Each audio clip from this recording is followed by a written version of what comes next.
Brother Bill preached on, taught on the first 5 days of creation, first 5.5 days of creation.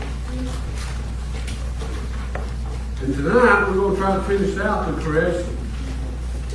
We found out last week that the Lord made the earth, and everything that God made was good. Amen. So if everything God made was good, that means God was good. Okay, now we're going to see God's good people. Now, what do you hear when you say man was made in God's image? I always thought for years that I was made in God's image. Now, if you look at me and Bill, Carlos, Steve, we got facial hair, but we got no hair, so we was made in God's image. Y'all just out of luck. But God knows, even when we was born, He knew how many hairs were on our head. So, for years I thought that. But we're going to find out tonight that being in God's image is not what we look like. It's how we act. It's how we look at other people in their lives. And all of that, looking at our lives as well. We got 3 main points we want to look at. We look God's image. We bear God's image, how we rule over the world. We bear God's image on how we work and rest. Now that's going to be a tough one there. And we bear God's image on how we relate to God and to others. The main point of this lesson is people were created by God to bear His image in every facet of life. Now, in today's world, that's going to be tough to do. Yeah. It's evident if you watch it's got to the point that when the evening news comes on, we turn it. Because it's the same stuff over and over and over. The earth is like a repetition. When I was young, I always loved fast cars, loud mufflers, and a loud radio. When I got my car from my dad, I took off the mufflers and put 2-inch stovepipes on it to make it loud. And today it's still going on. And to me, I still want loud mufflers on my truck. I haven't got it yet, but I won't. It's just repetitious. That's what sin will do. And we're going to find out the difference between the beginning of Adam and the fall of Adam. What is the connection to the Father with Christ? Jesus is the image of the invisible God. And as such, He is a perfect ruler over the earth. The one who is perfect, works, earns our everlasting rest, and the one who restores our relationship with God. And that's like I pointed out several weeks ago. When Adam failed, or in other words, kicked out of the garden, no one talked to God for over 900 and something years. Adam lived 960 something years and got to see his grandson, Enos. Enos was the one who went back to God and started talking to him. Can you imagine going 900 something years and not talking to God? Can you imagine going several minutes not talking to God? It's hard. And it's like Bill said last Sunday, when you skip church one Sunday, it gets easier, it gets easier, it gets easier. Same thing with prayer life. If you skip a prayer, it gets easier to skip it the next time, and the next time, and the next time.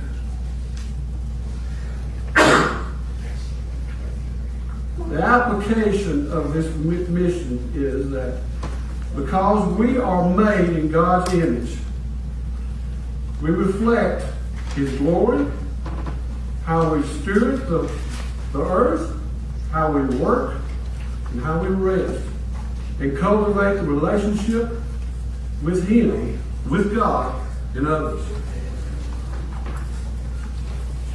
Now, I'm going to read you this.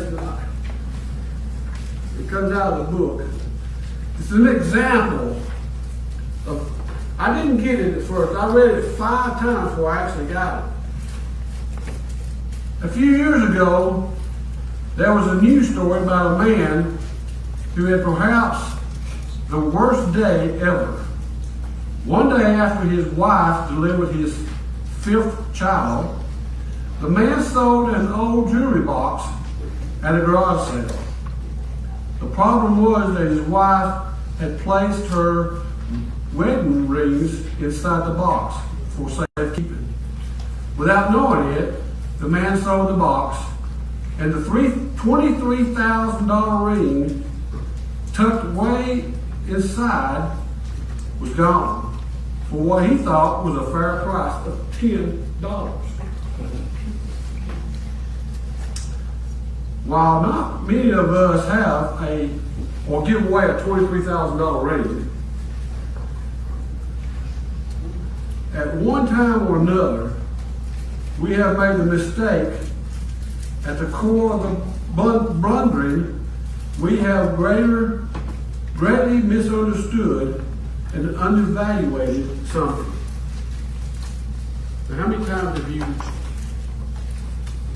sometimes a man has a secret for fame.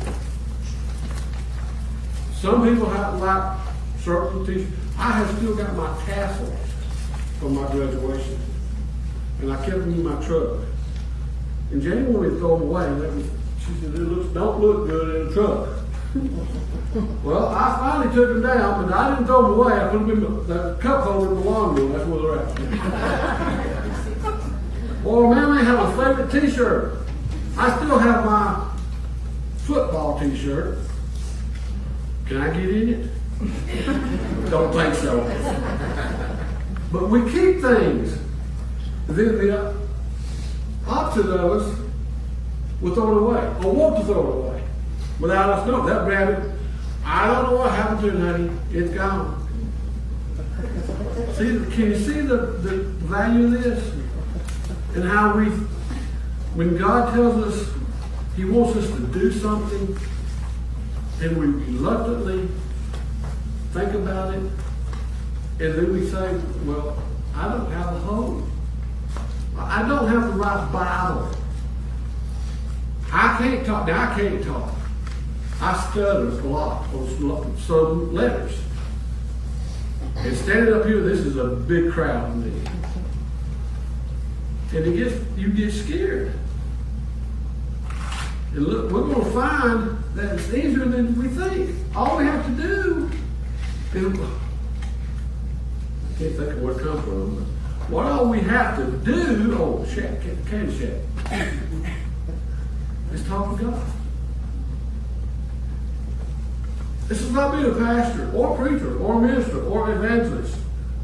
When you study the Word and you get up here and preach, you let go, God takes over. And you say things sometimes that you haven't studied.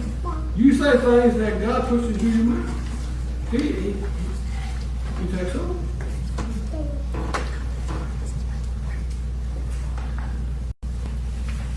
When have you underestimated something or someone? What happened as a result? Anybody?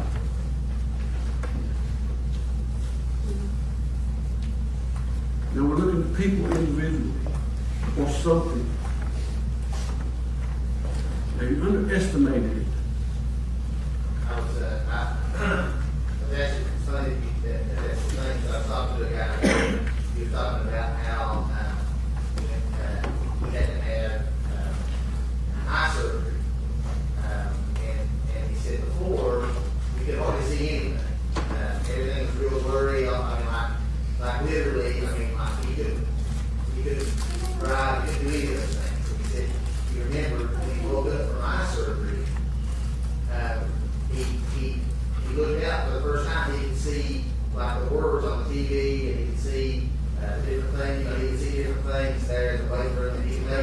clearly when he woke up from his surgery. And he said, to him, it was like the best thing ever. But most of us don't take any thought to our eyesight. We see pretty good, and so we kind of don't think of it. We underestimate the value of it, right? If we lost it, we would miss it, right? But we're not very thankful that we have it all the time, right? Or we don't take the time to think it through. So to me, that was an example of something, a time that's undervalued. It's the same. I mean, it's the same. And you're a great example. I watched you walk in today. It's not easy for you, but it's easy for me. Right? We take those things for granted. We undervalue these things that God has given us that are everyday things that are so important to our daily lives. When I was 6 years old, I had an accident. Me and a bunch of friends was walking on the front porch, had a banister, about 1.5 inch wide banister, and we was walking on it, holding on to the top, racing to the middle. Well, I fell, and my right knee hit my left eye, and it crisscrossed, and I couldn't see nothing.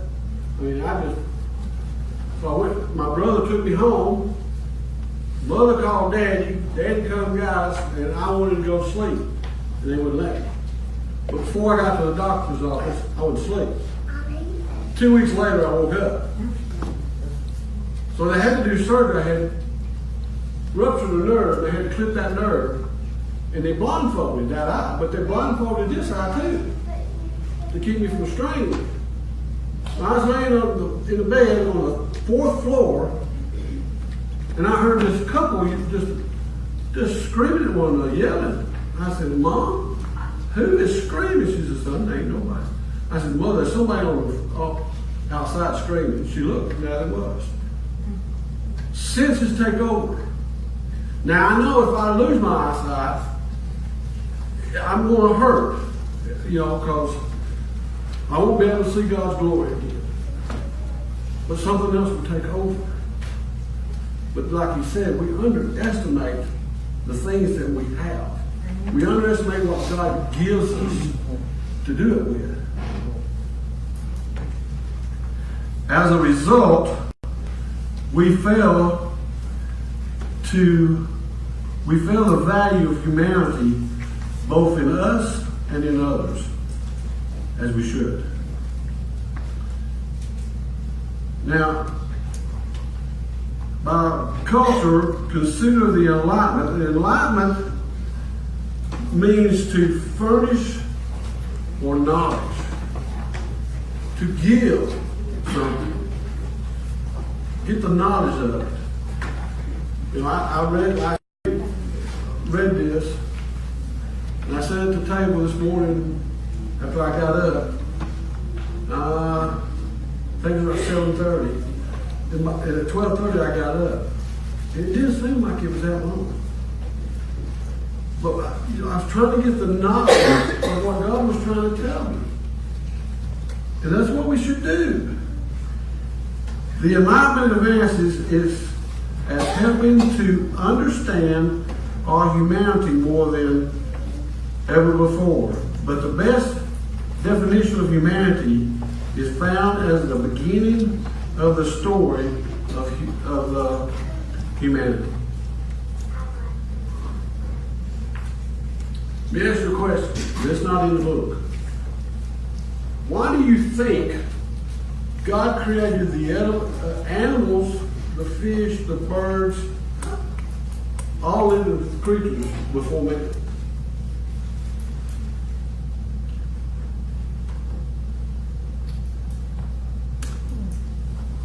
Any thoughts? Yes, for their food, but he did make man. Well, before, no, not at the beginning, no. What we're going to find, it's in the scriptures, we're going to fix and read, is that when he made man, well, I'll get to it in a second. Keep that thought in your head of what that question was. Are we inching closer to it with every tweak and adjustments we make? Or is our culture actually moving away from it? Are we moving away from God's creation, of God's knowledge of what He gave us? As a whole, I think so. I think the majority of the world is totally inching away from what God's definition and His idea of what humanity should be. People don't care for one another anymore.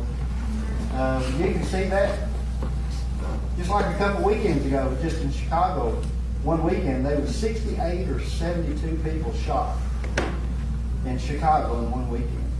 I mean, that can tell you that humanity, people don't like each other anymore. I mean, every day of our lives, we can see it in the workplace, at homes. Marriages are splitting up. Houses, family structures going down the tubes. What is humanity? The dictionary says humanity is compassion, the welfare of others, sympathy for others, and kindness. And my kids, all those are not being done today. How many family members, not just gangs, how many family members are fighting with one another? I mean, I fought with my sister 5 years before I talked to her. And I talked to her last night. We finally got past what that's what's wrong with the world. In Alabama, where I was from, the month of May is set aside for decorations. Each Sunday, a different church would have, you go and decorate the graves of your loved ones. And those churches had the biggest attendance ever on that day besides Easter. And after the service, if you went, and I always went on the first Sunday and the fourth Sunday, because of when my grandparents and all was married. We would have family reunion, in other words. We'd go eat. Well, there's only 2 people left in my family, my uncle and my aunt. And the rest of us are cousins. They're not doing it. We don't have the family reunion anymore. Decorations, my sister put flowers on my mom and dad's grave, but nobody else was there. It's fading away. Families are getting away from one another. We don't do the things that we grew up doing. Why? We're going to get into that. That's in the second session of work and rest. Now let's read the scriptures, and maybe you can answer my question. It's in the first chapter, starting with verse 26. Then God said, "Let us make man in our image, according to our likeness. They will rule the fish of the sea, the birds of the sky, the livestock, the whole earth, and the creatures that crawl on the earth." So God created man in his own image. He created him in the image of God. He created them, male and female. God blessed them, and God said unto them, "Be fruitful and multiply. Fill the earth and subdue it. Rule the fish of the sea, the birds of the sky, and every creature that crawl on the earth." God also said, "Look, I have given you every seed-bearing plant on the surface of the entire earth, and every tree whose fruit contains seeds planted on the surface of the entire earth contains the seeds that will be food for you. for all the wildlife of the earth, for every bird of the sky, and for every creature that crawls on the earth, everything having the breath of life. I have given every green plant for food. That it was so. God saw all that he had made, and it was very good indeed. Evening came, and then morning, and it was the sixth day. Now, did you get that? Two things that I want to point out. Why he made man was the question. Why did he make the animals, the creatures of the earth, before man? Look at verse 28.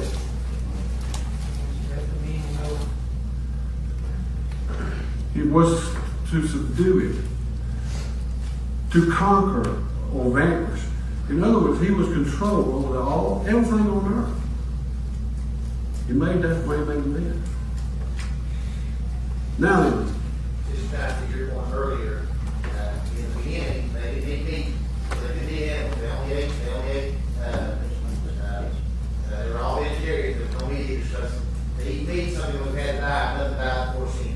that was going to be my second point. Sorry. Point that out there. No, that's not my business. We're going to find out, if we had vegetation, how did it grow? And you're going to remember, the earth was, and did you read also where it says, he planted seeds throughout the whole earth. And you got to remember, God knows everything. God didn't say he's going to put Adam and Eve here, and then later on say, well, I want to. God knew in the very beginning what was going to happen. So he planted enough, everything throughout the whole earth. And told them that. But we're going to find out something later on before the fall. So in that verse 27, that's where Adam and Eve come in, is that right? Yes. And it goes in better detail in the second chapter. But That's right. a lot of I don't know if I even should say it or not. No, that's fine. I mean, there is a lot of dispute. So there's a lot of controversy around Genesis 1 and Genesis 2. People will say there's two different creation accounts, right? Yeah. God made man in Genesis 1, and then in Genesis 2 it said God made, right here it said God made the male and female. In Genesis 2, it says that God made man first, and then put man to sleep, and then made female from man's rib. It's not a contradiction like some people think. Really what it's saying is God's giving an overview here. He goes into detail in chapter 2. This shows more about how he did it in chapter 2. And a lot of seminaries, seminary when I went, a lot of them think, well, he made male and female and told them to go multiply, that there was more people on the earth than just Adam and Eve. Okay? Because it goes back, and they'll say, I can prove it. And I hadn't looked at next week, and I hope I ain't jumping on courses. But it said when Cain was kicked out, he went into a far land and married. So they think, like Bill said, there's controversy on everything that we read in the Bible.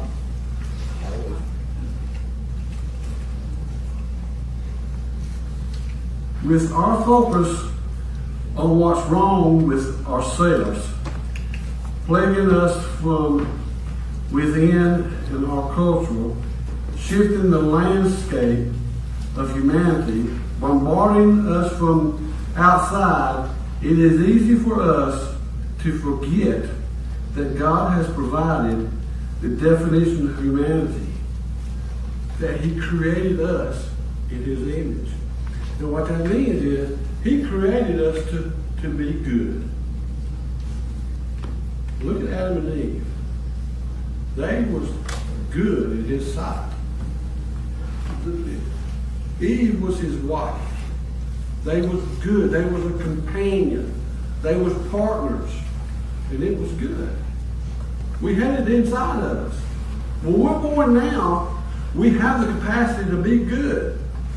But we also have sin. And our carnal nature is that's the way we're going to go until Christ, until we accept it.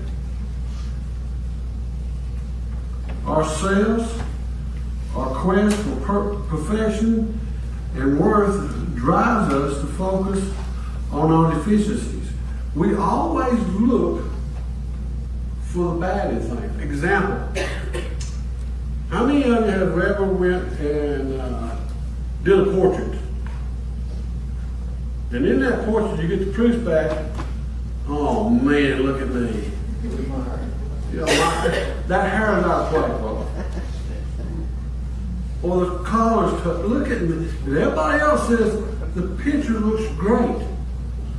Well, somebody else says, man, I don't take a good picture. I just don't take them. But I don't think I do. But we thrive on that kind of deficiency. We always look for the bad in people. We always look for the deficiency and bad in ourselves. So since we don't like ourselves, we don't like nobody else.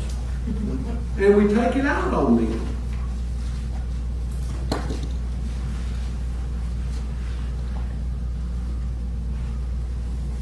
We live in a world seeking to define and redefine humanity, where human rights, based on the definition of the day, are paramount. A positive result of this is that we are more attuned and responsive to humanity, crisis, and injustice all around us, such as, you know, everything. Like I said a while ago, we always look at television. It's always about racism, sexism. What does it say? Male chauvinist, police brutality, slavery, even sex trafficking. It still goes on today. And that's all we look at. Coming over here, somebody on, I think it was 60 Minutes, was fired because sexual advances. It seems like every day that's all you hear. In the workplace, how many in the workplace can you go up and just hug somebody? It's not allowed. When I worked at a plant, you couldn't hug nobody. That was sexism.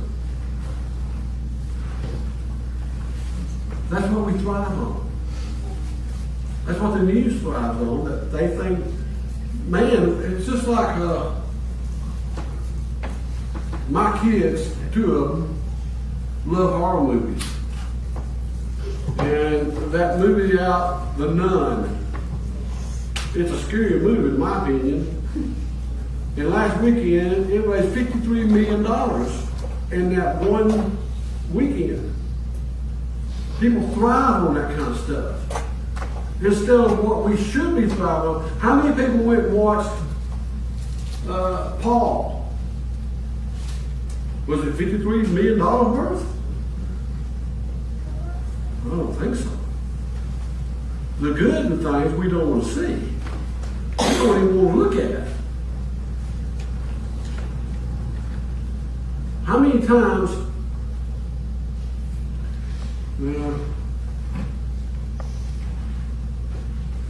I'm going to say, how many times do you tell your kids you love them? Now, it's easier to tell, every time they come, we tell our kids we love them when they leave. They tell us they love us when they leave. You know. But during the daytime, do you text them? Just want to say I love you. Not something that our kids do. But do you do that to your kids? Do they do it to their parents? It's like I read one on Living Waters. You need to talk to your parents before.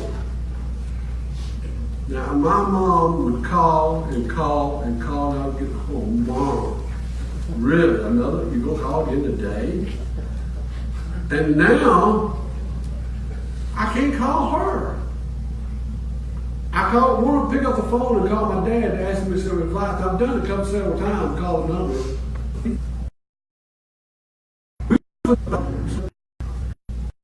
Detective ever before. That's all you see on television. That's all you can find. It's hard to find a good, decent show to watch on television.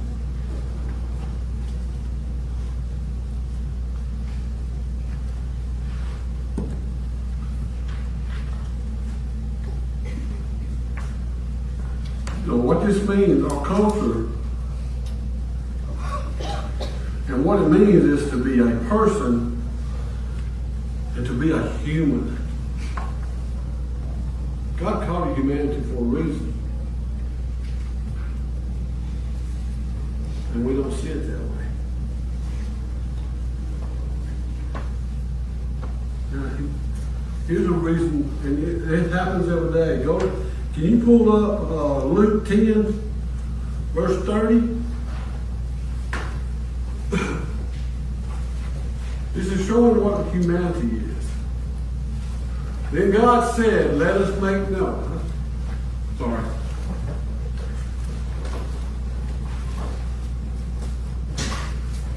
And Jesus took the question and said, a man was going down from Jerusalem to Jericho and fell into the hands of robbers. They stripped him, beat him, and fled, leaving him half dead. Go to the next one, please.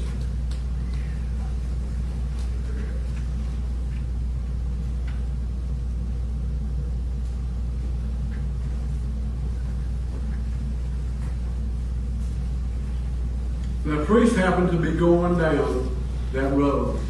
When he saw him, he passed by on the other side. In the same way, a Levite, when he arrived at this place and saw him, he passed on the other side.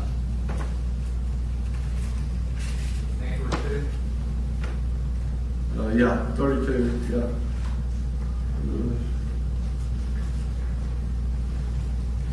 Go to the next one.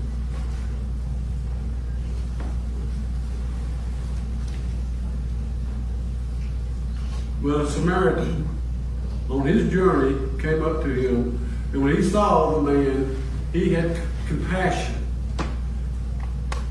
He went over to him and bandaged him, his wounds, poured on olive oil, and wine. Then he put him on his own animal and brought him to an inn and took care of it. Go to the next one. The next day he took out 2 denarii, gave them to the innkeeper, and said, take care of him. When I come back, I will reimburse you for whatever extra you spend. Now what happened? You got a high priest that's supposed to be compassionate to everyone. But he didn't want to even look at him, so he went to the other side of the road. And the Levite, which is part of the priest, did the same thing, but a Samaritan, which is supposed to be a lowlife back then, saw compassion on him, saw humanity in it, picked him up, bandaged him, and put him on his own animal, and he had to walk. And took him to an inn and took care of him. And gave them people money to take care of him even further.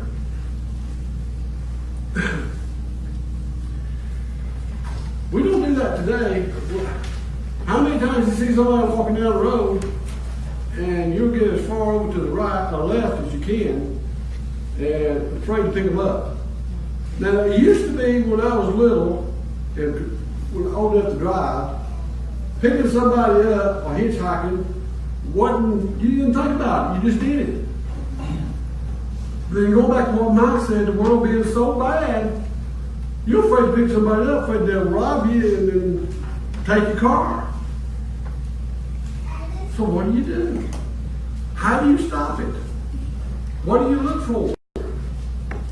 I mean, even Jesus said, take compassion on them. But we don't.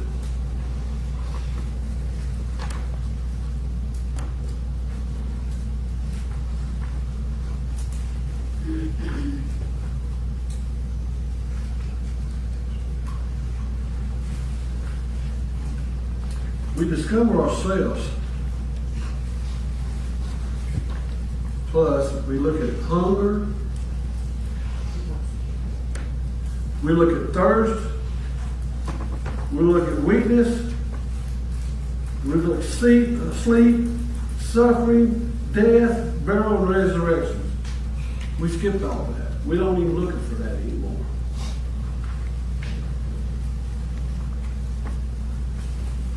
We will look for it. It's supposed to be looking for it daily. Now,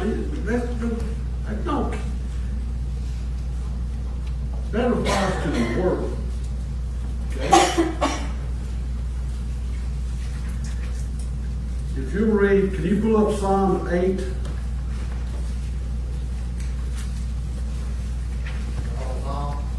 Psalm 8, verses 3 through 8.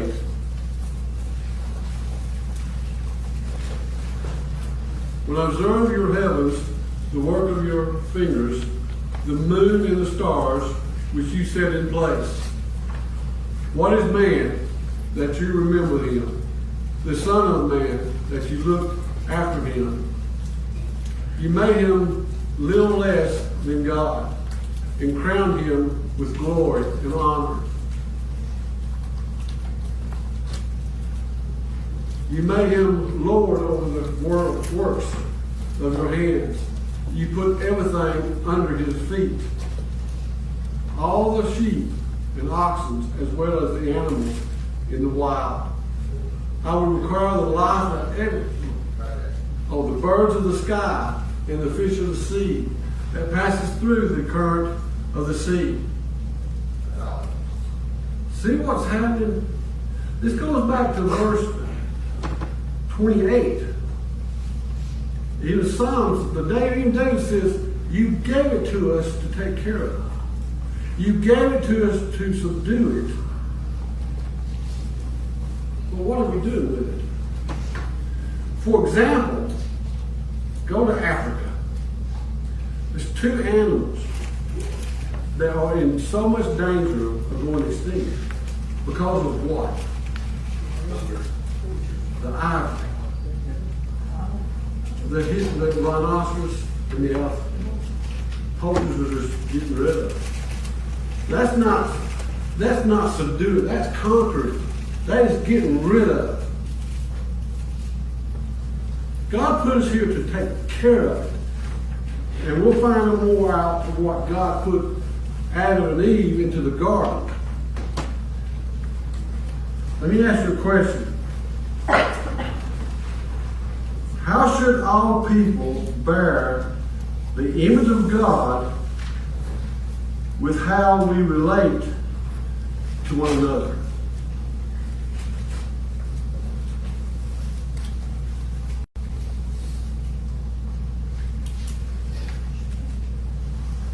Well, we should treat all people with respect. We don't do that. We should care for and provide for those in need. In some ways, we don't do that. I'm talking about humanity now, okay? Not us, humanity. The only times you see us taking care of people is when there's a disaster.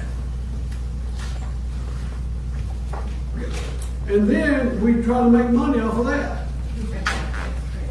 For example, when Katrina hit, how many concerts was done, and how many shows was done, telethons and all that to raise money for the victims of Katrina, and how many billions of dollars was raised? Now I went to New Orleans from church, and we was in a neighborhood to rebuild houses. They never got a dime of that. We had to bring our own materials to redo it. And they're still waiting on some of the money raised. What is it all at? I think when we talk about burying the image of God, how can we as humans do that? We got to see God's attributes. When you look at the attributes of God, you see, and there's some attributes that God has that we don't have. Burying the image of God is like looking at a broken mirror, right, so to speak. So you see pieces, but you don't get the whole picture. And we can't do it. We're not sovereign like God is sovereign. We're not all-knowing like God is all-knowing. We're not all-present like God is all-present, right? We know that God is omniscient and God is all-powerful. He's got all these attributes that we don't have. But God is also a lot of other things. God is merciful. And we can show mercy. God is full of grace, and we can be graceful in how we treat others. God is kind. We can be kind in how we treat other people. We can show the attributes of God in those ways, and in that way bear the image of God. We can be loving because we know that God is loving. Right? That's what Jesus' purpose was when he said, love one another. And not just that, but he goes further than that. Right? Like, it'd be one thing if he said, love the people in church that you go to church with. Right? We can understand that. But he says, love your enemies, bless those that curse you, do good to those who despitefully use you. When we do those things, that's bearing the image of God. What was it God did? God loved those who didn't love him. God loved us, and while we were yet sinners, Christ died for us. Amen. Right? So when we bear the image of God, those are the things we bear forward. We bear like what you're talking about. Kindness and compassion and love and mercy and grace and truth and honesty. Those attributes that we bear, those are the things that we look to try to replicate of God. We know we can try all that be all powerful, we're not going to be. We can try all that be all holy, we're not going to be. But we can be loving and kind and gracious and all those other things, right? So I think those are the things that he's talking about when he talks about those attributes of God, how to bear the image of God, and how we treat other people.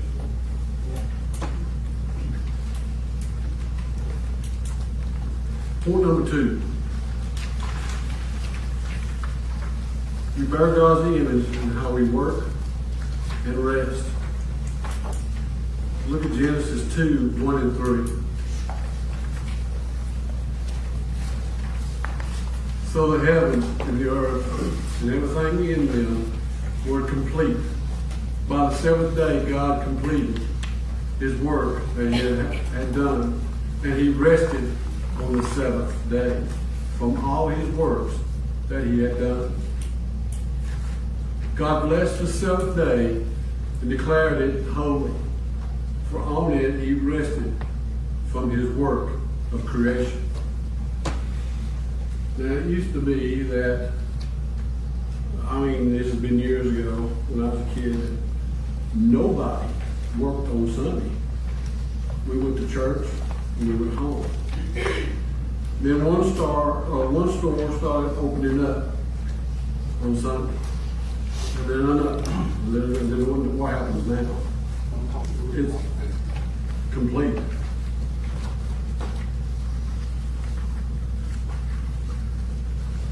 Verse 15 in the same chapter. And the Lord God took the man and placed him in the garden of Eden to work it and to watch over it. But did you get that? This was before the fall. And God said, work it. Keep it up. Why? God could have took care of it himself. He wanted man to keep it. He wanted man to work. God didn't have to work. All he had to really do was just say, I want the world. Man, fish, everything, all at one time. He didn't have to have 6 days to do it in. But he chose to glorify his son. When he told man, I want you to work it like I work it. Take care of it. Now, in today's world, if you go have a big garden, it's a lot of work. It's backbreaking. You hope it gets enough rain. You hope there's not enough, weeds in it. But that come after the fall, because it says so. So, what he told Adam he would have to do. That's one of the reasons why I think that and that's just my opinion, but I think that will work in heaven. Work is not a curse in and of itself. I don't necessarily think I'll work a call center, but if I do, then I got to do thankful. But we will work in heaven, I believe, because I think I don't think working itself was bad before the fall. Right? God created man to work. God created that in that work we bring God glory. God gave, like you're pointing out, God gave us dominion over all these things and gave us responsibilities. And I think we'll have dominions and responsibilities in heaven just the same. I don't think heaven will just be laying around relaxing all the time. I just don't think work will be bad there, right? I don't think we'll see work as what we see it here.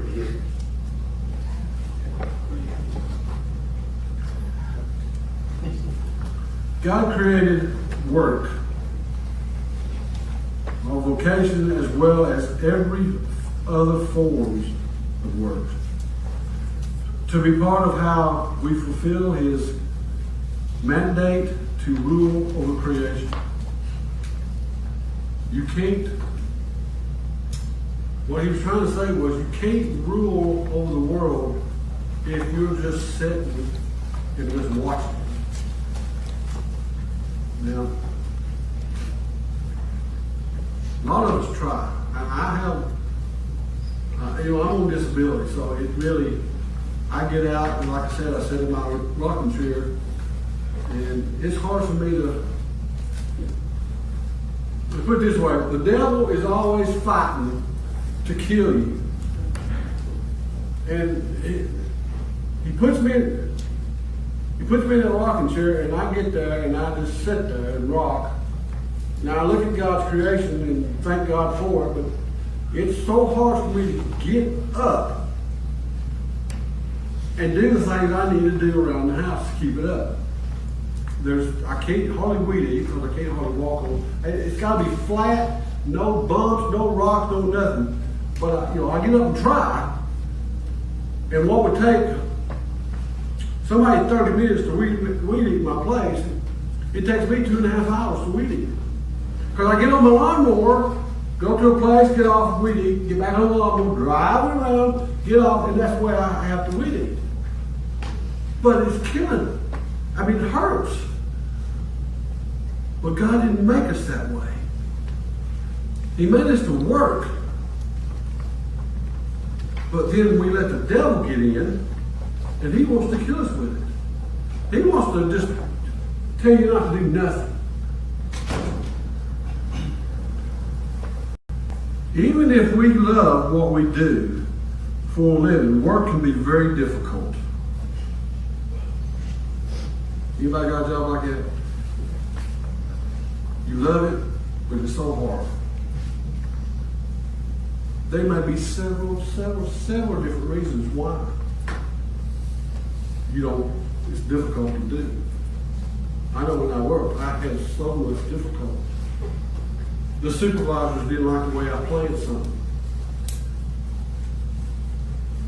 I played the whole shop on master cylinders and wheel cylinders. I started from the raw casting to the finished product.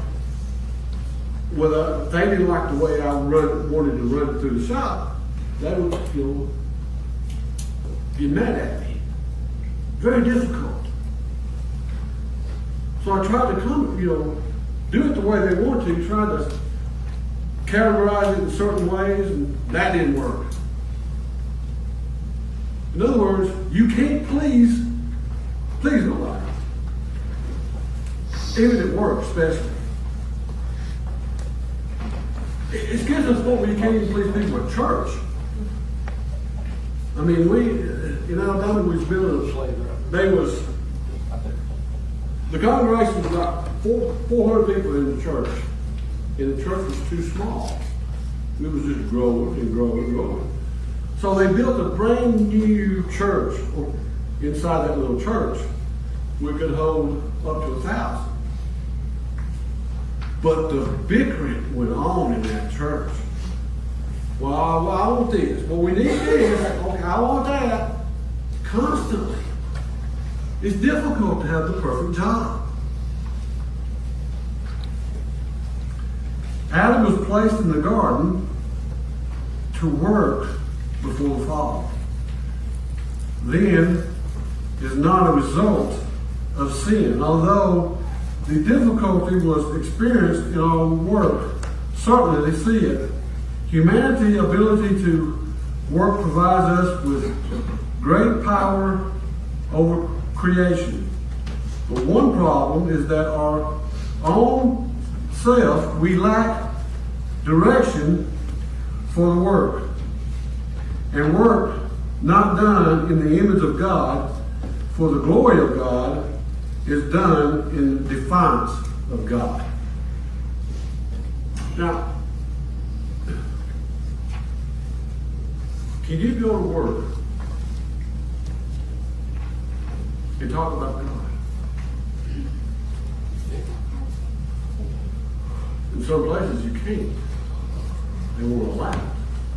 That's just like taking the Bible out of schools. When we used to, say the Pledge of Allegiance and read the verse of the Bible and then pray. Now I saw on the internet that Kentucky is allowing Bible classes back in schools. The state of Kentucky? The state of Kentucky. Yes, ma'am.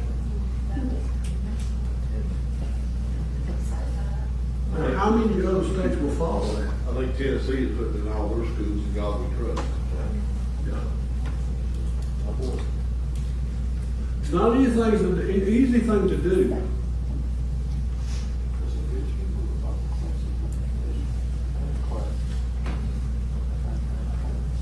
Look in your book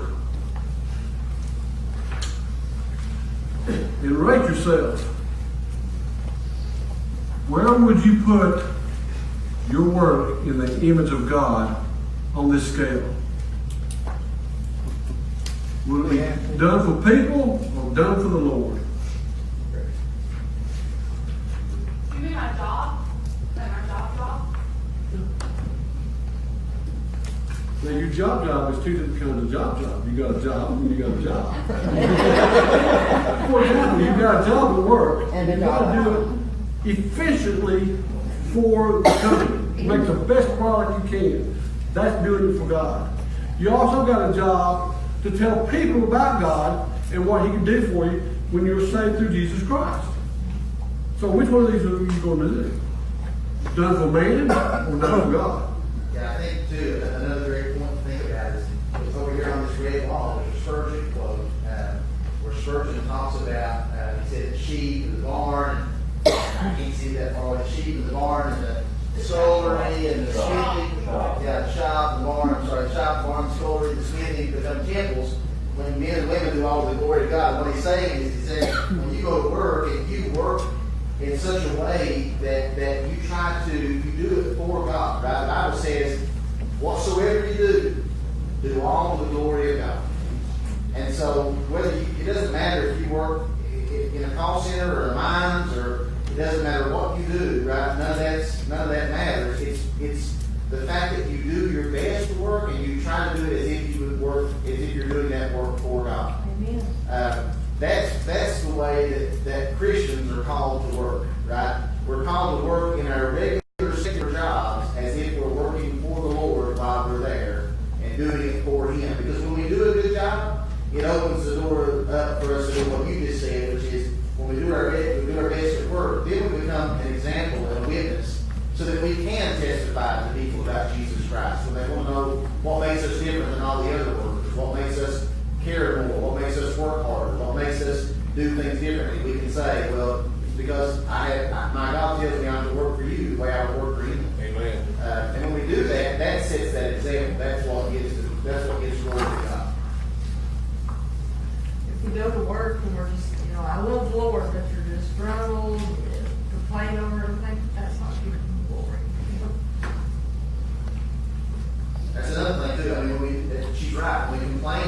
Listen, I know it's hard, right? There are days I complain at my job, but when we do that, we do give up part of our testimony to the people that we're complaining to. When we act miserable and we pout and we complain and we gossip about our boss or we gossip about our coworkers to others, it's hard to gossip to them about it, and then the next day tell people about how good God is. When they know full well God says we're not supposed to gossip. Right? We don't really believe that God cares about that, or we wouldn't do it, right? I mean, they're not. So it's a very, how we work is a huge thing. And the point that Spurgeon was making, at least I think the point that Spurgeon was making is that when you work that way in your workplace, you make that place the temple of God. You make that a place where God can dwell, right? Because we know as New Testament believers, as Christians, that the Bible says that our body is the temple of the Holy Ghost. Right? Our body is the temple of God. We're supposed to say God with us everywhere we go. Right? Whether that's to work or in a car or to the movies or to wherever we go, we take God with us there. And we bear His image there. That's the way it's supposed to be. Well, a lot of times, now, we have the Holy Spirit within us constantly. But how many, like you said, we're supposed to take it with us everywhere we go, but we tend to take the Holy Spirit and say, now, I want you to get into the closet now. I want you shut the door, because I don't want you to hear this, or this. I'm going to watch this. And we want to put it aside and then open the door when it's convenient to us to testify to people. That's exactly true. Hey, Brother Bill, Yes. we not only can be a bad representative of Jesus at work. I've been going to church 40-some years. Yeah. And a big turn-off for me is when a singing group gets up and complains the first 10 minutes before they sing a song of what all's wrong with them and how bad off they are. Yeah. That's Now, true. It's a truth. You just start taking notice that you'll get a life history of a health problem. And by the time they get ready to sing, what blessing is it? I mean, we can do it in church as well as we can on the job. Yeah. Not just singing groups. I've heard whole sermons on how bad somebody's life is. It's just the reality that when we complain and bellyache and it's not that we can't have problems. Christians are allowed to have problems. Christians are allowed to talk about their problems, but Christians shouldn't complain all the time about their problems, right? We should trust that God will help us with our problems, right? I mean, if I have a bad day at work, I can go to my wife and say, what was a bad day at work? And this happened, that happened. But I don't need to go and say, I had a bad day at work, and this person is this and that, and run somebody else down, and then talk about how bad my whole life is, and everything. It doesn't have to be that, right? I can still represent God. And same at church. I told y'all this before. I've seen people get up in a testimony, and they'll take the time. You'll say, "Then I got a testimony." Now, I did not see this here, so before you start trying to figure it out, it wasn't here. But I was a visiting preacher at another church, and the lady got up and they said, "Then I got a testimony on her heart," and she jumped up and she said, "Yeah, I just want to thank God that my husband's here." And he was sitting right next to her. And she said, "I didn't think he'd ever get in here. He's the sorriest alcoholic. He's addicted to pornography. She told everything about that man. Was he deep? People, I couldn't believe. I mean, people couldn't look at him. Right? believe it. Well, good. Sitting there with his head hung there. It was atrocious, right? I mean, like nothing you've ever seen before. And when I got up to preach, I talked about it. I was like, we shouldn't do that, right? Because the pastor didn't address it, and I felt like it needed to be. So but I mean, it's just not. I mean, you can turn anything into something. That prayer requests. You guys all talked to you before about prayer. Prayer request turns into a complaint session in an instant, right? so and so, I feel so bad, so and so hurt my feelings, so and so did it, and we don't need to know. I mean, the reality is we need to know to pray for you. If you need prayer, we want to pray, right? We desperately want to pray for you. And we love you, we care about what you're going through. Some things are more individual, personal, and not so much Sunday morning, let's tell 100 people about how bad I feel. Yeah, God's aware of it already before you speak to that man. Yeah. Brother Bill, also I've heard some ministers and Christians talk about that prayer request on Sunday morning. And I kind of tend to agree, has turned into no more than a gossip session. And you've got to think about that a little bit. But I know Pastor Lynn always, he just, has anybody got a name this morning, which I think is pretty simple. We sitting in the audience, I don't want to hear gory details about everybody's sickness. I just need to know the name that I can pray for. Lord, yeah, I mean, I don't need to know that there's scab coming off. I don't need to know all the details. I just don't want to. Some woman, I've heard some woman stand up just for instance in church and like their side started hurting and they rushed them to the hospital and the appendix had ruptured and they set up gangrene and we just don't need that to hear all that to get a prayer request in. Right, just tell me who's praying. Yeah, who's praying? And tell me, you can tell me they're really sick. Right? Yeah. I mean, but whether their appendix is ruptured or whether they got bronchitis, I'm going to pray for them same. Right. Right? Whether that person would want everybody else to know all that information about Right. them too. There's actually an article not long ago I read, and Harry, I'm going to quit at this second. There's actually an article I read not long ago that said that it's not, so don't panic about it. It's not necessarily all factual, but they said that now that we broadcast church services live on the internet and all those things, if, for instance, somebody in the medical field was in here and they gave a prayer request for one of their patients online, that would be a violation of HIPAA. And then they could be held personally responsible for that, right? Just so you know, it's a violation of HIPAA even if it's not broadcast online. Just stand up and say it out loud. So I mean, so there's all kinds of, if that person doesn't want that broadcast, right? We can turn a lot of things into bad things. A lot of things are meant to be good into bad. And we've got a way that we manage to do that in many aspects of life. Come Sunday, you have all the odd unspoken.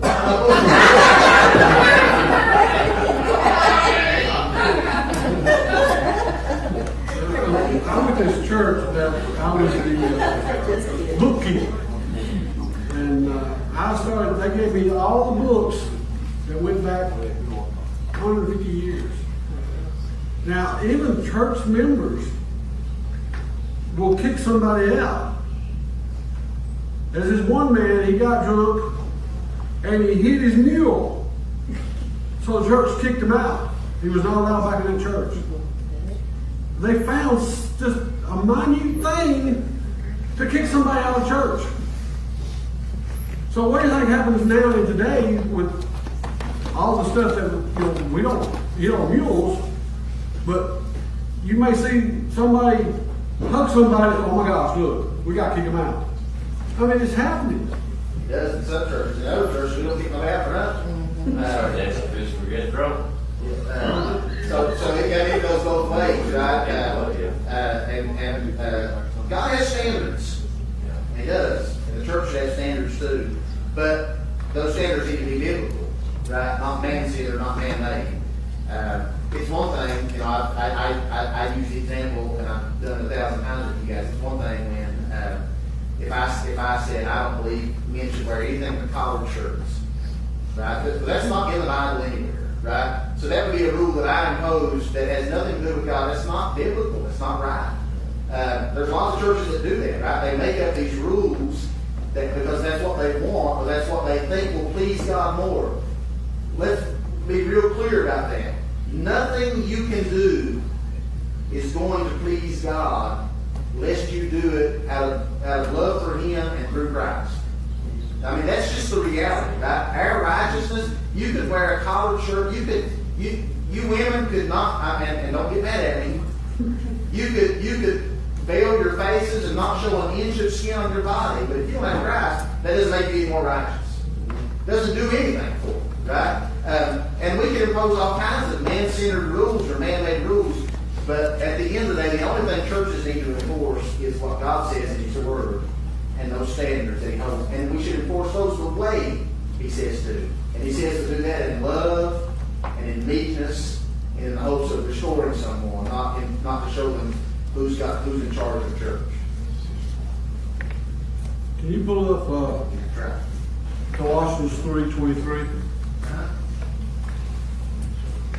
Colossians 3:23. 3:23, yes.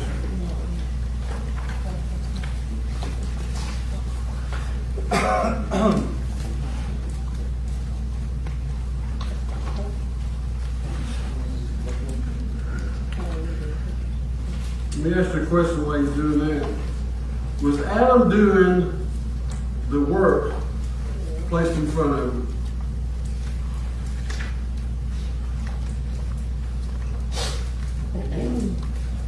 Like he said, all this stuff that we're bringing up, the guy hitting the mule and kicking him out, the things he was talking about. That's the people in the churches, most churches was not doing God's work. They was looking for faults to try to get rid of somebody. So, go back. Was Adam doing what was placed in front of him?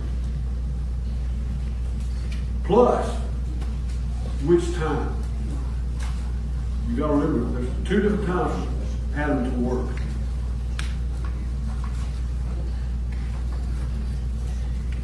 The Bible don't answer the first question.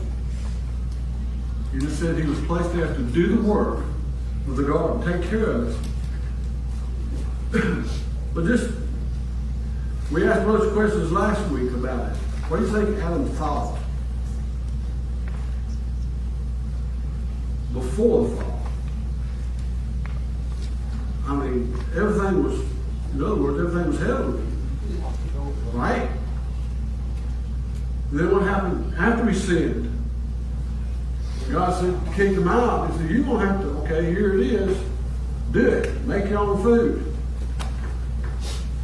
Till it. Cultivate it. Take care of it. So put them together and ask yourself, did Adam do what was placed in front of him? There's another question you can get out of that.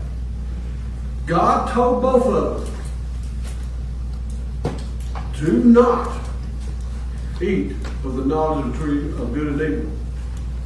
Now, to work is also to listen and, obey kind of thing. So if Adam was doing what was in front of him, placed in front of him, he wouldn't have, he wouldn't have taken front of that. Any questions on that? I mean, you're looking at what? Kind of could be 5,500 years ago, depending on what time we're going to be looking at. Now we try to look at the Bible and what it reads to us, what God's trying to tell us about Adam subduing the creation, placed in the garden to keep it. He failed. Then he was placed outside the garden, never to go back and have to grow his own food. Not only that, there's another thing that happened. I may be getting in this cause. I'm just going to wait on that. We have to look at what we work in our minds, because working on minds nowadays is a hard thing to do. Because Jesus even said, you got to be long-suffering, you got to be slow to anger, and that's so hard to do. Because something happens in front of us, we snap to it.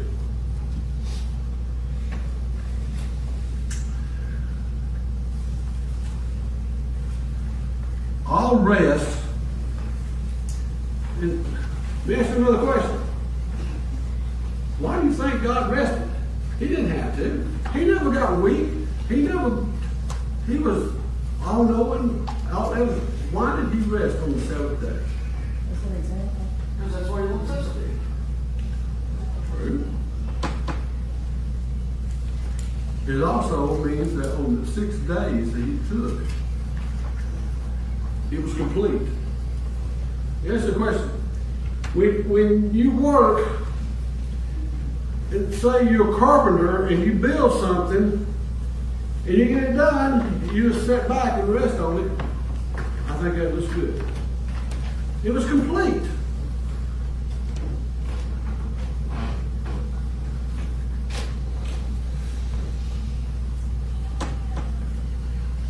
Look at your book. When we rest, we reflect the image of the one who created and rested, and the one who will provide our final rest one day.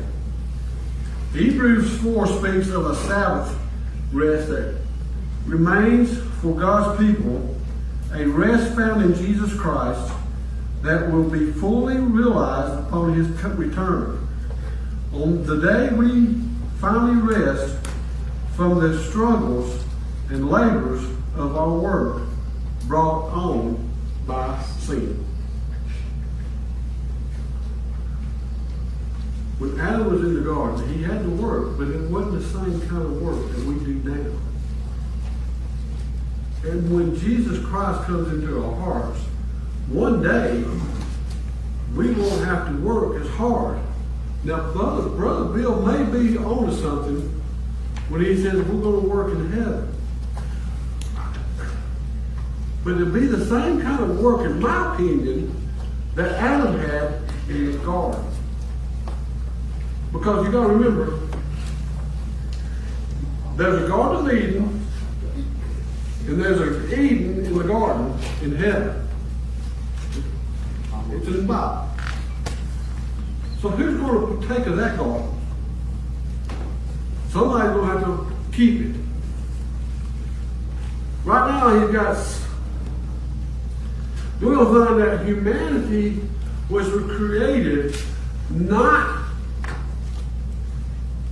for God's pleasure. In, I think it's Ezekiel, we find that Lucifer was the archangel of worship.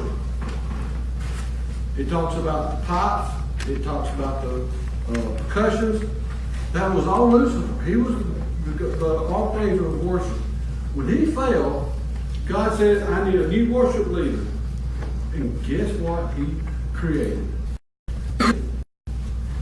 So we get to heaven. I believe Bill's right. We will have to work in a certain way. Look at your book. Look and evaluate the balance of your rest with the second scale here. Where would you put your rest in the image of God on this scale? No rest? Work and rest is balance? Or no work at all? Which one of these hits home? Question is it hard to find the right balance?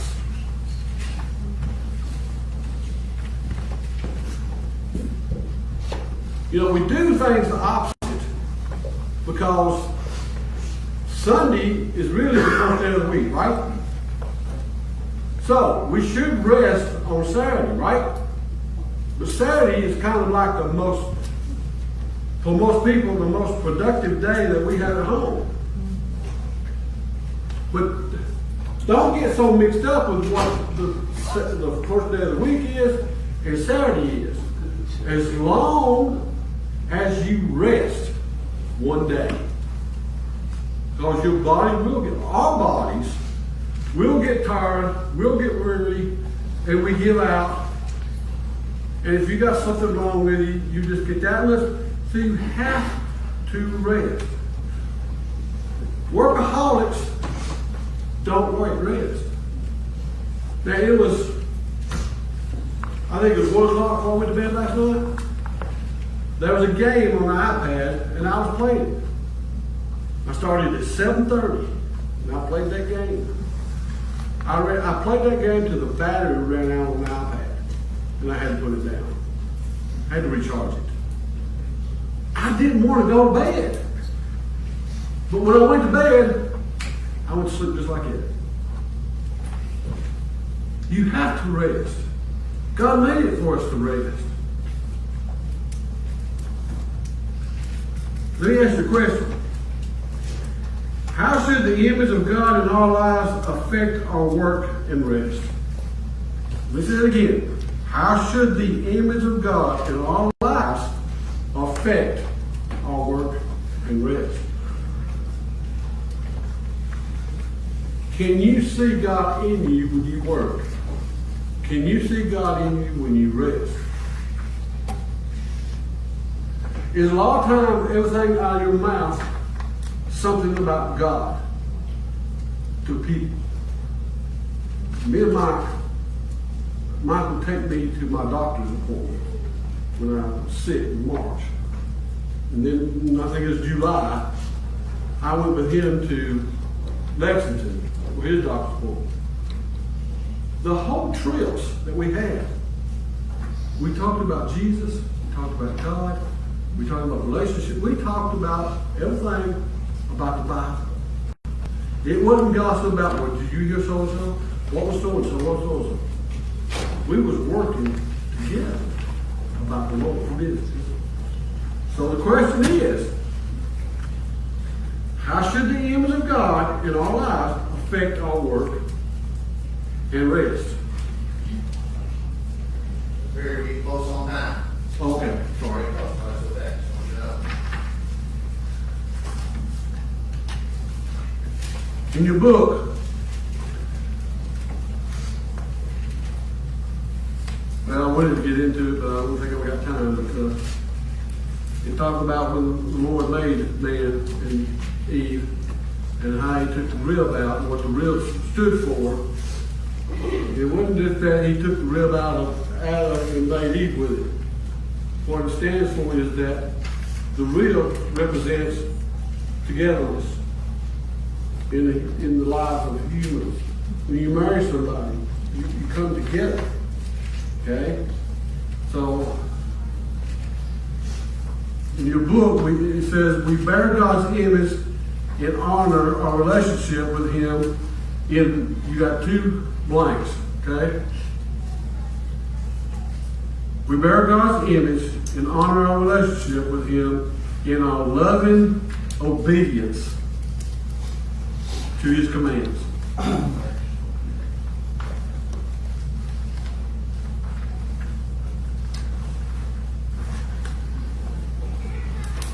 When was the first time God said something that was not good?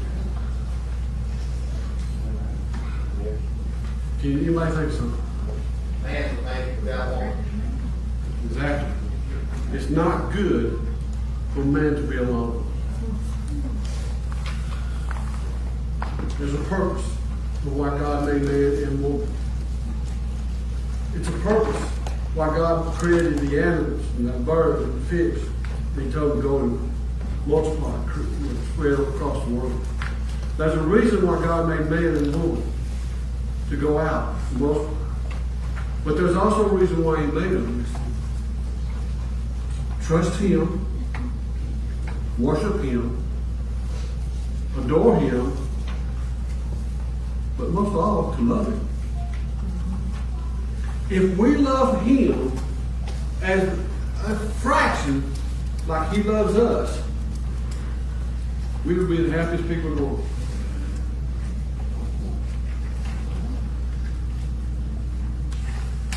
After the church history, we're going to quote this. The souls of the poorest beggar that cries at the door for crust is in its own nature of equal dignity and value with the souls of the most glorious monarch that sits upon the throne.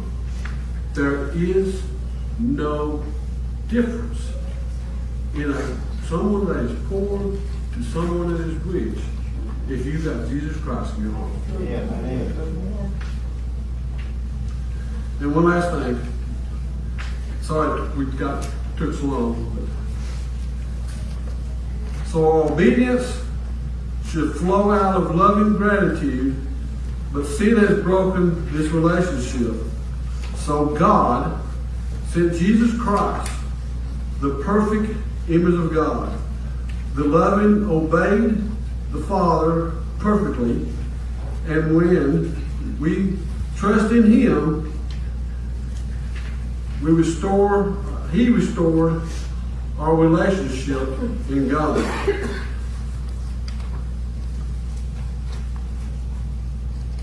Our relationship with God. Because one thing that happened with man, and God did this for a reason, is that you look at the animals and all, God gave man the ability to think on his own, to make his own choice. Adam and Eve made a choice. He gave it to them. But he told them, obey, do not eat. But they chose, and the other one says, you won't surely die.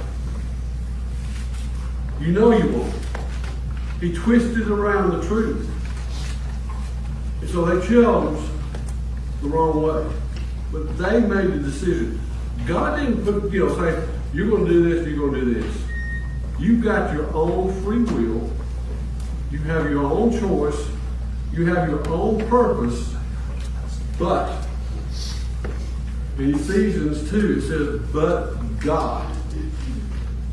You've got to have a but God relationship in your heart. Because it was something that when Jesus Christ had to die, He gave it to you freely. As a gift.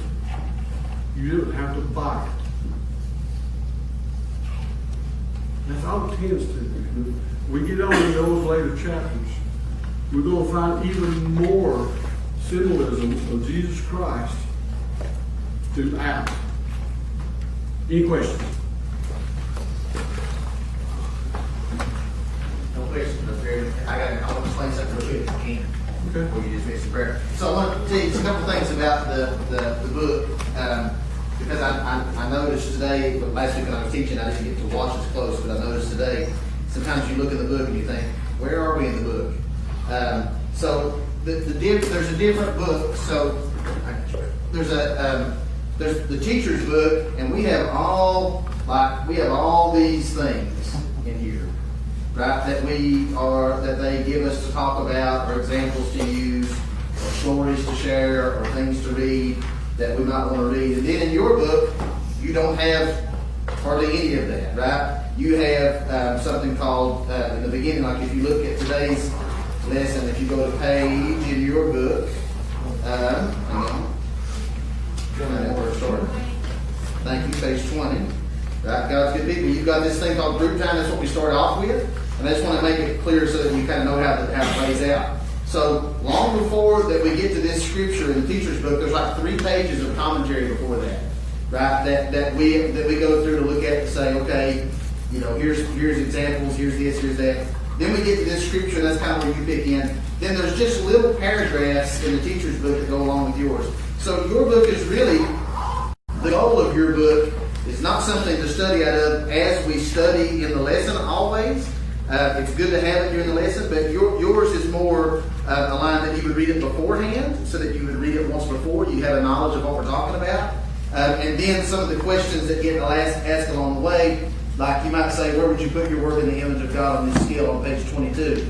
Like when he asks that here, you can fill that in as you go, right? But the point is that you would read this before the lesson, and then it would help you as you go through the lesson, and then you will do your daily study. So tomorrow you would get up and you would read daily study day 1 on page 25, and then the next day you would read what's on 26, and the next day 26 and 27. And you have 4 of those to study. And then in the back page you have the missional statement. Like, what's the point? What am I supposed to take from this? How do I apply it to my life? And that's where that back page, like 28, in this lesson is for you. And through the week you would be thinking about that, and you fill in those notes as you go along the way. Does that make sense? Just ring. daily studies, is that for this lesson, like lesson 3 in the back of that square, that daily study is the one we do for lesson 3? So here's the way I would do it. So, or the way that I've been doing it for me. That's a great question because that was a confusing part to me too. So, like for today, I read this lesson all the way through, right, all the way up until to page 24. I read that before I came, right. So I read that through the week. This week, what I'll do tomorrow is I'll read page 25. I'll read page 26. Then I'll read the next pages in page 28. And then that's, if you notice, that's only 5 days. And then on the 6th day, I'll read the next lesson, right? And then Wednesday when we come, on the 7th day, we'll begin that lesson. Does that make sense? So that you say, like, so now, on Tuesday of next week, I'll be reading pages 29 through, just to give you an example, 29 through through 33. So that's what I'll read on Tuesday of next week. So that way I understand the lesson I'm coming into, and I will have had a background for it, and I'll be able to ask better questions, and I'll be able to absorb it more. Because I know it's a little bit confusing. It's the first time we've ever done anything like this, and so it's a little bit confusing sometimes to try to figure out how do I follow along, or how do I make this, how do I make this happen, especially during the lesson, right? But the lesson is geared to be more of, your scriptures are in there, but you've read it in advance, so that as he teaches, you kind of understand more about what the teacher is saying. Does that make sense to everybody? I hope so. If you have questions about your book or about how that works, if you do, now's the time to ask them. I want to get the most out of it that we can get. When you read that lesson, then you draw your own conclusion of what that means after you read the Bible. Yeah, the point is when we come in, you've read the lesson and that you've read the scriptures, and that we can engage not only in teaching, right, but that in conversation, right? That you would have questions keyed up in your mind about what you read or what you studied, or that you would have thoughts that you want to share with everybody, right? It's not just meant to be. It's not like a Sunday morning sermon where it's preacher directed, right? It's more of a conversation between the teacher and the learner. That's right. That's what it's geared to. Some of these things that I said was my opinion, and like you said, you read it, you read scripture, and you get your opinion of what God's trying to tell you. This is what God, I think, is trying to tell me on these lessons. And we could have spent another 2 hours on just God's good people. And it's hard to, we want participation. We want your thoughts, not just for us to be up here just talking. We'd like to hear what y'all got to say. Yeah, and we want, and we're learning as we go. Like each time we teach, we'll get a little more robust, right? We'll be able to better understand how we need to lay it out. And last week was a learning lesson for me. This week will be a learning lesson for Perry. Next week will be a learning lesson for Dad, for Mike. Then after that, Dad. And so we'll try to go through those, and we'll learn as we go a little bit, and very open to feedback. Very open for you to say, look, this is killing me, right? Or I don't understand this, or I like it when we do this and not that, right? Very open to that. So don't be afraid to share that feedback and tell us, and we'll work on it, right? We want to teach it in a way that makes sense to you, Sister Ann. Well, it looks like from 25 to the end of that section refers to the lesson we have today. Like in lesson 3 now, the daily studies are the scriptures for lesson 3. Right. So that's right. So think about it like this. So tomorrow, and I may have got the wrong page. I thought I gave the right ones, but I may have got the wrong ones. So tomorrow I will read. So you ended today, or we should have ended today on page 24. Correct? So tomorrow I'm going to read page 25. That's pertaining to this lesson today. It's reinforcing what I learned and what I thought. Make sense? Reinforcing. And then I'll read day 2, and then day 3, and then day 4, and then day 5. And then that's the end, right? Day 5. And then I'm going to be reading on Tuesday, which would be day 6. I'm going to read 29 30, 31, 32, and 33, so that I can come prepared. Then after Wednesday next week, the following Thursday, I'll be page 34, and then 35. That way, I'm getting something before the lesson, during the lesson, it's being reinforced after the lesson, and then I come into the next lesson. Make sense? Yeah. Does that answer your question, Sister Ann? Just I think knowing Ann me, just just said knowing that me, it next would help me to read those daily studies on that And you particular can. lesson, so I could be more prepared for that particular lesson. Nothing wrong with that Than the either. one I had today, this week. Nothing wrong with that. If you want to go ahead and read those through, you can. And then you can go back and reread later if you want to. Nothing wrong with that at all. Nothing wrong with that. The reading in your book is more, they call this book your Daily Discipleship Guide. It's more for you to study and think and however you feel the most comfortable. It's not so much for during the lesson, right? It's just going to have those scriptures there. So if you're trying to, if you're fumbling through and thinking, okay, what page is he on, or is he still talking out of the book? You can probably rest assured he's talking out of this book, right? Or that I'm talking out of this book. That there's points in here to make to you that's not in your book, right? So don't be thinking I can't follow because my book's not saying where we are. It's not in here. What's helped me more than anything is to read the Bible first. Yeah. Read chapter The 1, scripture. whatever the whole scripture in the Bible, and then revert to that Daily Discipleship Guide, and that reinforces what you just read in the Bible. That's right. And then you can go on that way. Yeah. There's going to be lots of different. You got to find the way that works for you, Yeah. right? That makes it more simplified for you. The point of all these lessons, ultimately, what you're going to see is that you're going to get to a place where it all comes back to one thing, which is Christ. Amen. Right? You'll see from the very beginning that God's whole idea for humankind was to bring glory to Himself through Christ. Amen. Right? And you're going to see that in everything. Today's lesson, when you look at it and you think about what was said, you've got, we bear God's image and how we rule over the world, how we treat the things of the world, how we treat the creation of the world. We bear God's image in how we work and how we rest and the way that we honor God and the ways we do those things.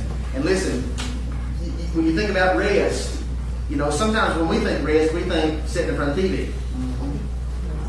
Amen? Yeah. Right? And there are things on the TV that's not wrong. Yeah. Right? And that can be a good rest. But if you're sitting in front of the TV watching film, you're not honoring God in your rest. Yeah. Right? So when you look at that and you say, when he asked the question, how would you rate your rest in the image of God on this scale? Well, if all my rest is wrapped up in myself and me watching TV or watching something that displeases God, you better rate it pretty low on your scale. Right? If it's pretty high, you can go up there and you say, well, one of the ways I rest is I like to go outside and look at creation, or I like to go take a walk, or I like to spend time with my family. There's an important part of your book that I cut Perry off before he got to read. Now I'm going to read it. So forgive me, Perry, for that. But it's a really important little point that I think that you do well to hear. I just got to find it again. When husbands and wives, parents and children, friends and church families love and enjoy one another. God is not threatened by that. In actuality, He's glorified when those that He created dwell together in loving, faithful community. Amen. But bearing the image of God in our relationship with other people is this and more. Right? We reveal God and point to the gospel just as much with how we love and relate to strangers, outcasts, and enemies. This love is counterintuitive and countercultural because the fallen world creates a multitude of reasons to divide and devalue people. Amen? Amen. So you see that in today's culture. People are looking for reasons to feel divided, right? And to devalue other people. But godly love joins humanity back together again. Right? And that's one of the great parts of this lesson is in that part where we talk about how it's not wrong for us to go out and enjoy. I can take my day of rest and enjoy time with my children. My day of rest don't have to be me and the Bible for 12 hours, and that's the only way God will be pleased. Yeah. Amen? Amen. I know that's, listen, if you want to read about 2 hours, go ahead. It's fantastic. I want you to. But God also receives glory when you go out and love your children, and you spend time with your wife, or you gather together with your friends and church family. God can get glory from that just as much. He created you, and He created those relationships. And as long as we do that in an honoring and loving way, right, in a way that doesn't displease God, we don't intermingle sin on top of that, then God gets glory. And then we can say, no, my rest is God honoring. Yeah. My work is God honoring. Right? All these parts of my life. Does that make sense? Yep. Amen. All right. Brother Barry, if you want to dismiss us in prayer. Yeah, one moment. Any thoughts or questions before we go to prayer? Well, let's pray. Father, dear, we thank you once again, Lord, for letting us come out and be in your house, Lord, to try to further better ourselves in your word and to knowledge and to grow and understand the things that you put in your word. Sometimes it's hard, Father, to understand the things that you write down, and just the spoken word is so heartfelt that we just can't see it sometimes. So we hope, Heavenly Father, with these lessons, Lord, we can open our eyes and see the blessings that you've done, how creation was a good thing. Man